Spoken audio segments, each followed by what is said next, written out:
మీరు రండి సార్. అలాగే.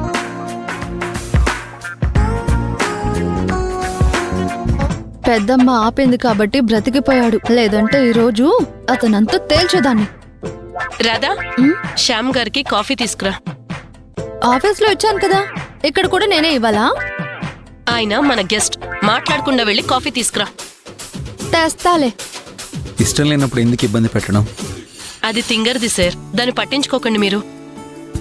అమ్మాయిలు వెయిట్ చేస్తున్నారు, ఆ పని చూద్దాం పదండి. పదండి. కూర్చోండి సార్. అలాగే.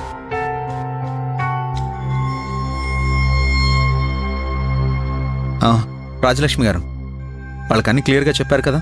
మీరు చెప్పిన పాయింట్స్ అన్ని చెప్పే ఒప్పించాను. మీరేం టెన్షన్ పడకండి. వాళ్ళని పిలవమంటారా? యా. శ్రావణి,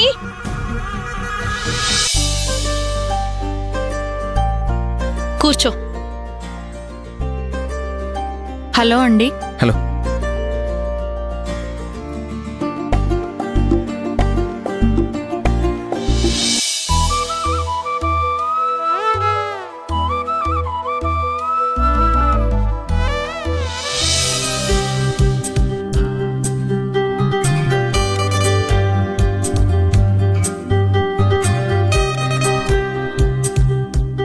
ఇక మీరు వెళ్ళొచ్చు.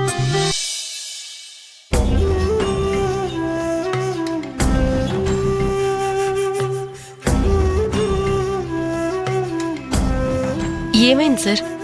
ఎవరూ నచ్చలేదా? సారీ రాజలక్ష్మి గారు, మీరింత శ్రమ తీసుకుని వాళ్ళందరినీ అరేంజ్ చేశారు, కానీ నాకు కావాల్సినట్టు వాళ్ళెవ్వరూ లేరు. సారీ చెప్పాల్సింది నేను సార్.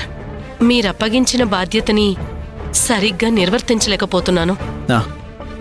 మీ ప్రయత్నం మీరు కరెక్ట్గానే చేస్తున్నారు, నాదే బ్యాడ్ లక్. మీరేం డిసప్పాయింట్ అవ్వకండి సార్, నేను ఇంకొంతమందిని అడిగి చూస్తాను.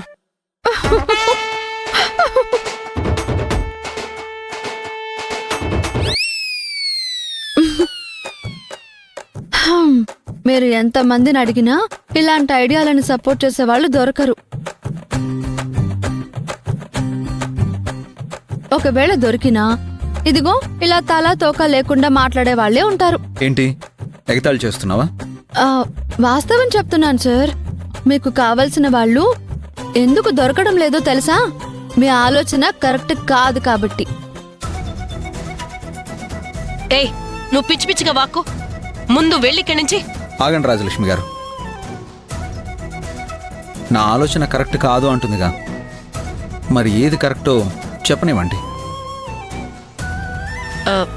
అది తిక్కలో ఏదో మాట్లాడుతుంది, దాన్ని పట్టించుకోవద్దని చెప్పాను కదా సార్.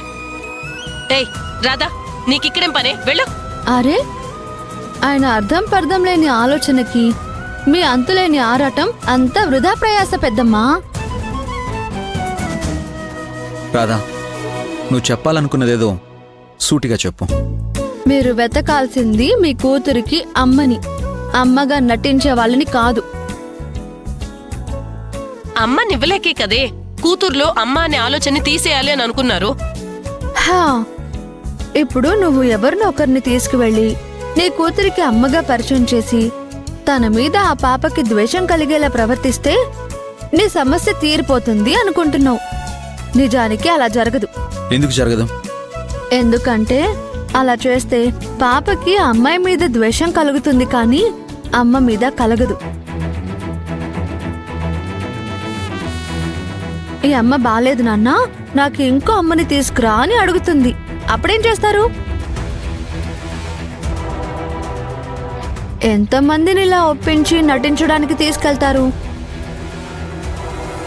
మీ కూతురు అమ్మ వద్దు అనుకోవాలంటే తనకి నచ్చని వాళ్ళు కాదు, నచ్చే మనిషి కావాలి.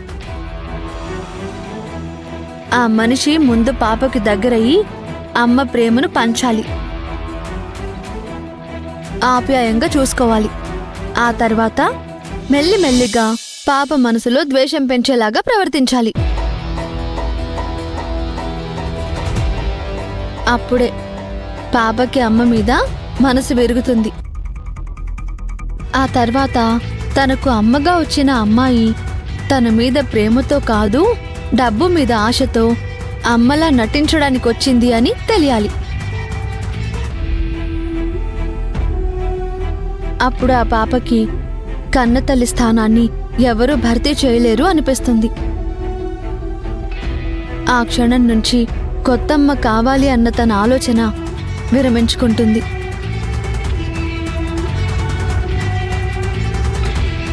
అయినా ఏంటి సార్ మీరు పాప తల్లి ప్రేమ కోసం అంత పాకులాడుతుంటే మీరేమో తనకి ఆ ఆలోచనే రాకుండా చేయాలని చూస్తున్నారు?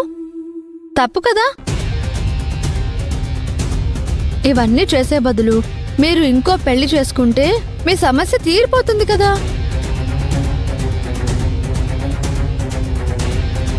ఎందుకు మీరు నెగటివ్గా ఆలోచిస్తున్నారు?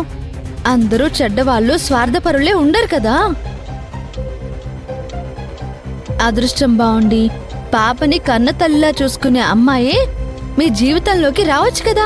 అదృష్టాన్ని నమ్మి నేను నా కూతురు లైఫ్ని రిస్క్లో పెట్టలేను. ఇంకొకసారి ఇలాంటి చెత్త ఐడియాలు ఇవ్వకు.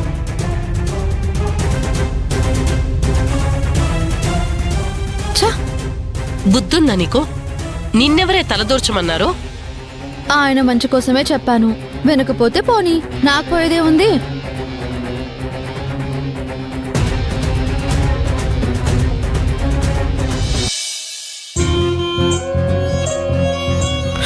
చింటూ ఏడవకురా, అమ్మ వచ్చేస్తుంది.